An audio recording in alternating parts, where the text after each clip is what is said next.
भूपेंद्र जी, waste Bengal से। राधे राधे। राधे राधे महाराज जी। महाराज जी, 6 महीने से आपका एकांतिक वार्तालाप व सत्संग सुनकर बहुत प्रेरणा मिल रही है।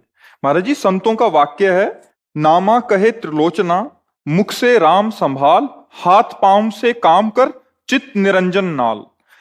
के कहे अनुसार काम के साथ साथ नाम को संभालने की कोशिश है। बीच बीच में ऑफिस में कुछ ऐसा होता है जिससे सीनियर किसी टीम सदस्य एवं स्वयं पर नाराज होते हैं। मैं उस स्थिति में एक दृष्टा की तरह शांत रहता हूं, परंतु ये घटना कई दिन तक मन को जलाती रहती है कि ऐसा क्यों होता है। जब दृष्टा है तो फिर जलन कैसी, फिर प्रश्न कैसा?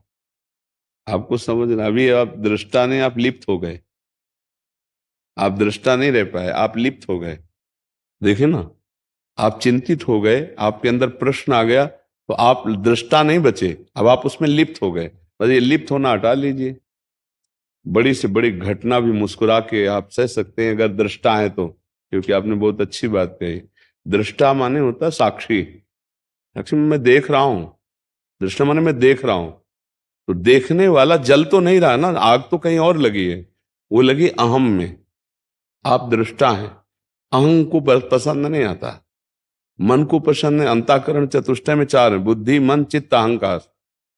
जब कोई घटना घटती है, जब कोई प्रतिकूलता होती है, जब कोई अपमान जनित बात होती है, तो अहम पे चोट लगती है और उसके दृष्टा आप हैं, तो उस अहंकार को गलित होने दीजिए। आपके द्वारा कोई चेष्टा नहीं होनी चाहिए। कई दिन तक आप उसमें जलते हैं तो आप दृष्टा कैसे हैं? दृष्टा तो थोड़ी सी चूक हो सकती है, मिनट 2 मिनट के लिए हमें कोई घसीट सकता है, उस समय हम तन्मयता में चूक कर सकते हैं कि ये व्यक्ति हमको इतना। लेकिन दृष्टा, जे ही दृष्टा भाव आएगा, तो जो मेरे अंदर दृष्टा वही आपके अंदर है। वो ये दृश्य है, शरीर दृश्य है, इसको मैं देख रहा हूं, लेकिन जो मैं देखने वाला है वो यहां भी वही है, वो यहां भी वही है, वो यहां भी वही है, वो यहां भी वही। उस समय जब स्थिति होती है तो एकदम कूल रहते हैं और उसको देखते हैं कि भी वो क्या बोल रहे हैं, सुन रहे हैं। बाद में ऐसा होता है कि भी मैं तो किसी को दुख नहीं। आपने सत्य क्यों माना उसे? नाटक को नाटक क्यों नहीं रहने दिया? आप उसे बाद में क्यों सत्य मान लिए? नाटक में नाटक रहने दीजिए तो आपको परेशानी नहीं होगी। ऑफिस में नाटक हो रहा है माया का, अब मैं सत्य हूं वो बुरा है, उसने ऐसा क्यों किया, तो आपने उस नाटक को सत्य मान लिया ना। नाटक मंच से जब उतरो तो उसे नाटक ही समझो, मुस्कुरा के चल दो। फिल्म देखने के बाद आपको मरने वाले का कोई गम होता है क्या?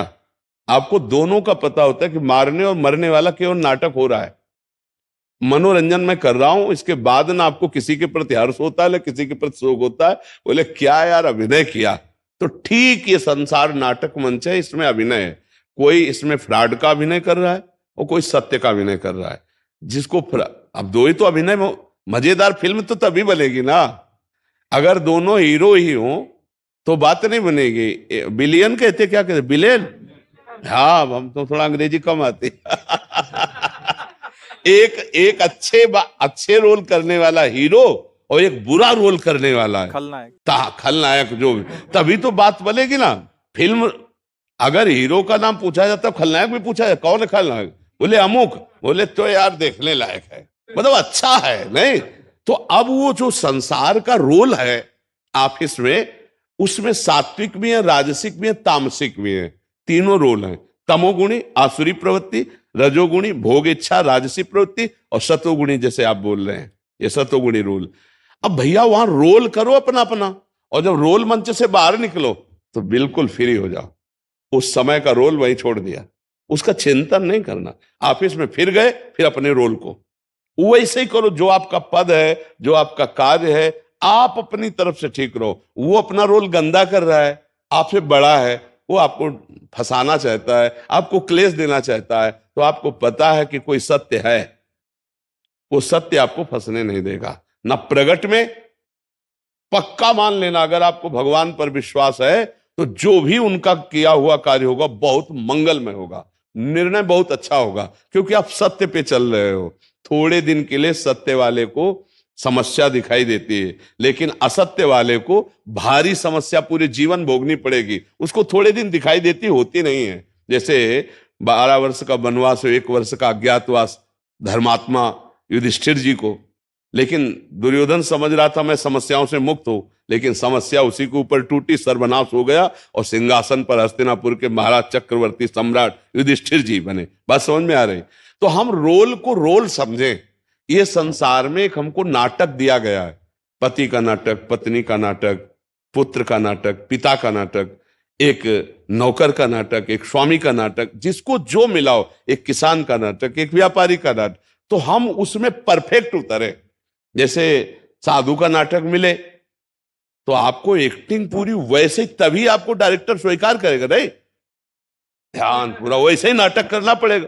वो जानता मैं साधु नहीं हूं, 2 घंटा के रुपए के लिए साधु भला हो, ऐसे ही पूरा संसार जगन नाटक वही भवा, गोपाल शास्त्र नाम में। या नाटक, ना कोई स्त्री है ना कोई पुरुष, सब में वही राम, वही हरि, वही रमा हुआ है। अब कहीं फ्रॉड का नाटक भगवान ने उसको दिया है, अब आप क्यों जल रहे हो? वो अपनी पूरी फ्रॉडगिरी तो पूरी करेगा, क्योंकि नाटक भगवान ने दिया है उसको, कि उसको फ्रॉडगिरी ही करनी, चाहे तुम लाख उपदेश कर लो, कुछ नहीं समझेगा, क्योंकि उसको नाटक दिया। 3 गुण है, सतोगुण, रजोगुण, तमोगुण। अगर तमोगुणी रोल में वो है तो तमोगुणी ही रोल करेगा, चाहे जितना आप सतोगुणी हाथ जोड़ो, वो अपने रोल करेगा। तो भैया आप अपना रोल निभाइए, वो अपना रोल निभा रहा है। अच्छा, इसको हम क्या करते हैं, रोल रोल नहीं रह जाता, स्वांग स्वांग नहीं रह जाता, इसे हम सत्य मान लेते हैं, फिर गड़बड़ हो जाता है। आप सत्य मान लिए तभी तो आप विक्षेप को प्राप्त होते हैं, अगर स्वांग है तो नहीं। तो आप बहुत अच्छे विवेकवान हैं, सत्य मानिए परमात्मा स्वरूप को, इसे नाटक मानिए। तो आपको जो गाली दे रहा है, आपका अपमान कर रहा है, आपको नीचा दिखाना चाहता है, वो नाटक कर रहा है। आप अपने नाटक में मत फेलो। विजय किसकी होती है, फिल्म में भी देख लो, अच्छे आचरण करने वाले की विजय दिखाई जाती है और गलत आचरण करने वाले का नाश दिखाई देता है, क्योंकि ये सिद्धांत है। तो आप अपने नाटक पे, आप दुखी क्यों होते हैं? सच्ची बात समझ पा रहे नहीं आप? सच्ची बात समझ, ये नाटक हो रहा है। गुरुमुख हो, गुरुवाणी के अनुसार नाम जप करो, सब में परमात्मा का भाव रखो, नाटक अपने अपने अनुसार वो करेगा। दुष्ट का नाटक भगवान ने उसको दिया, वो दुष्टता करेगा, डायरेक्टर ने उसको पास किया है दुष्ट भाव से, अब वो करेगा ना। अगर वो नहीं करता तो फेल हो जाएगा ना, तो उसका दुष्टता का नाटक पूरा चलेगा। आपको अपनी साधुता का नाटक दिखाना है, आपको अपने अच्छे कर्म दिखाने हैं। आप सात्विक हैं, आप सत्संग प्राप्त कर रहे हैं, आपके ऊपर भगवान की कृपा है, अर्थात भगवान रूपी डायरेक्टर चाहते हैं कि आप साधुता का रोल करो, एक अच्छी दैवी संपदा का रोल करो, तो आप वही रोल करो।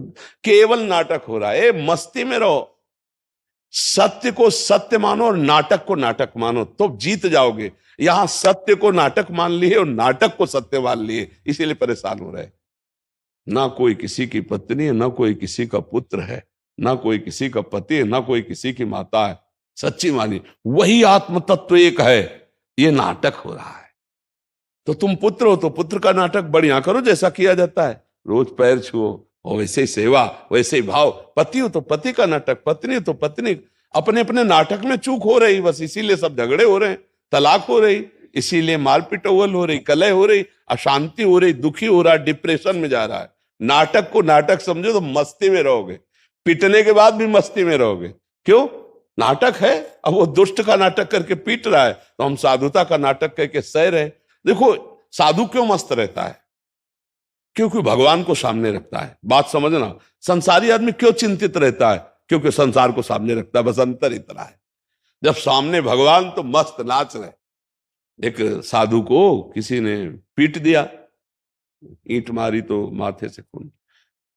तो एक भले आदमी थे, वो ले गए अस्पताल। उनको अस्पताल में डॉक्टर ने दवा की ऐसे की। तो डॉक्टर पूछा किसने मारा? अब आप होश में बता सकते हैं किसने मारा? बोले हाँ अच्छे से जानता हूं, जिसने मारा मैं जानता हूं। कौन है? बोले आप हो। बोले बाबा तुम्हारा दिमाग ठीक है? बोले आपने ही मारा, आप ही मुझे लाए और आप ही मुझे दवा करा रहे हो, अब मुझे भ्रम में नहीं तुम डाल सकते हो। डॉक्टर ने कहा बुरा फंसा रहे बाबा, ये हमको भी मतलब है। तो एक भगत थे, वो वहां आ गए। तो उन्होंने जब सुना तो उन्होंने कहा आप इनकी भाषा नहीं समझ रहे, ये उसी परमात्मा को करके, उसी परमात्मा ने मारने का नाटक किया, उसी परमात्मा ने एक रूप में अस्पताल लाए और उसी परमात्मा वही एक रूप में डॉक्टर। आप ही मारने वाले हो, आप ही लाने वाले हो और आप ही बचाने वाले हो। तो जो संत होता है उसकी दृष्टि में भगवान रहते हैं, और जो संसारी होता है उसकी दृष्टि में संसार रहता है। संसार जब रहता है तो संसार दुखमय है, विषम है, चिंता शोक भय, वो आता है। और जब भगवान रहता है तो मस्ती आती है। जैसे आप मान लो खड़े हुए, गाली दिए, दो तमाचा मारे, तो अगर भगवान को हम सामने रखते तो लगेगा भगवान इनके अंदर बैठ करके मेरा कोई पाप नष्ट करवा रहे हैं। तो राधा राधा राधा राधा राधा भगवान दृष्टि में रहेंगे तो कभी दुख नहीं रहेगा। ये मस्त रहो। ये जीवन मानव दे मस्ती के लिए मिला है। 4 गाली मिले, मुस्कुरा के चल दिए, वो उसकी क्षमता गाली देने की, हमारी क्षमता सहने की है। बड़ा हुआ सहने वाला, लौट कर गाली देने वाला उसी के बराबर हो गया। ये बातें समझ में थोड़ा कम आती, ले आते। बड़े तब होते हैं जब वो 4 गाली दे और मुस्कुरा के चल दो, तो उसकी क्षमता इतनी, वो गाली ही देगा, कड़ुआ है। हमारे को भगवान ने सत्संग दिया है तो हम सत्संग के द्वारा सहनशील बने, हम महान बने। क्यों भाई? हाँ बिल्कुल, मस्त रहो। नाटक को नाटक समझो, उसको वो नाटक दिया गया है, आपको ये नाटक दिया गया है। आप धैर्यपूर्वक ऑफिस में जाइए, अपने कर्तव्य का पालन कीजिए। धर्म पर चलने वाले को समस्या आ सकती है, पर धर्म के चलने वाले को कोई नष्ट नहीं कर सकता, ये बात समझ लीजिए। धर्म में चलना थोड़ा कठिन है। अधर्म में चलने के लिए 50 सहयोगी मिल जाएंगे। धर्म में चलने वाला शायद एक आध मिले तो मिले, नहीं तो सब विरोधी मिलेंगे, आपके खिलाफ ही मिलेंगे। नहीं, यहां तक कि माता पिता परिवार भी खिलाफ हो जाते। एक बच्चा आया था अभी एक कार्तिक में, उसने कहा हमारे माँ ने कहा अगर बाबा का सत्संग सुनोगे तो मोबाइल तोड़ देंगे। और तुम्हें पिता ने कहा कसम है तुम्हें जो वृंदावन जाओ। तो हम कहा ऐसे माता पिता को प्रणाम करो। हमारा सत्संग सुन रहे हो तो उन झुककर उनके पैर छुओ, उनकी सेवा करो, तभी हम उमा संत के यही बड़ाई, जो मंद करत जो करे भलाई। वो हमारी बुराई करे, वो हमको क्लेश दे, हम उनका भला करें, उनका मंगल करें। ये भगवान के पार्षद हो, संत संग कर रहे हो, तुम्हारा व्यवहार मृदु पवित्र आनंददायक होना चाहिए। उनका कड़ुआ होने दो, उनका स्वभाव है जी। ठीक है।